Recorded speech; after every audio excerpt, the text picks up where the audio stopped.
Maoist commander కట్టా రామచంద్రారెడ్డి మృతితో స్వగ్రామం సిద్దిపేట జిల్లా కోహెడ మండలం తీగలగుంటపల్లిలో విషాద ఛాయలు అలుముకున్నాయి.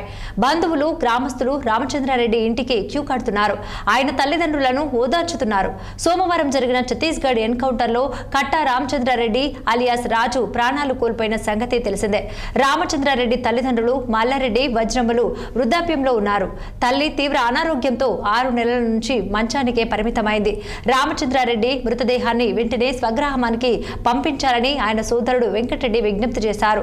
అందుకు ఛత్తీస్గఢ్, తెలంగాణ రాష్ట్ర ప్రభుత్వాలు చొరవ చూపాలని కోరారు. ఛత్తీస్గఢ్లో జరిగినటువంటి ఎన్కౌంటర్లో మా అన్న తాత రామచంద్రారెడ్డి చనిపోయినట్టుగా మీడియా వాళ్ళు, తెలిసిన వాళ్ళందరూ చెప్పారు. తను ఇక్కడే స్కూల్లో తీగలగుంటపల్లి స్కూల్లోనే 2వ తరగతి దాకా చదువుకున్నాడు. తర్వాత కోవిల్లో 3వ తరగతి నుంచి 10వ తరగతి దాకా చదువుకున్నాడు. తర్వాత ఇంటర్ సిద్దిపేటలో చేశాడు. తర్వాత టీటీసీ వరంగల్లో చేశాడు. తర్వాత టీటీసీ తర్వాత సిద్దిపేటలో ఒక ప్రైవేటు స్కూల్లో టీచింగ్ చేశాడు.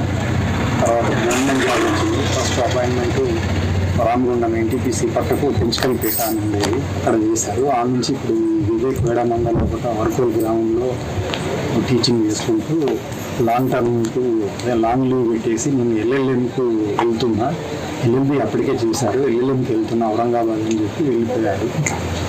అప్పటికి తను అనిపించలేదు. తర్వాత జరిగినటువంటి దానిలో కొంచెం బట్టి ఏదైపోయినట్టు తెలిసింది. దాంతో తను నేను ఎప్పుడు కూడా కొట్లాడుకోలేదు, ఫ్రెండ్స్లాగా కలిసి ఉండేవాళ్ళము. తను ఎవరిని కూడా ఎప్పుడు కూడా ఇబ్బంది పెట్టే రకంగా మాట్లాడకపోయి దోస్తులను కానీ లేకపోతే బయట ఉన్నటువంటి ఎవరిని కానీ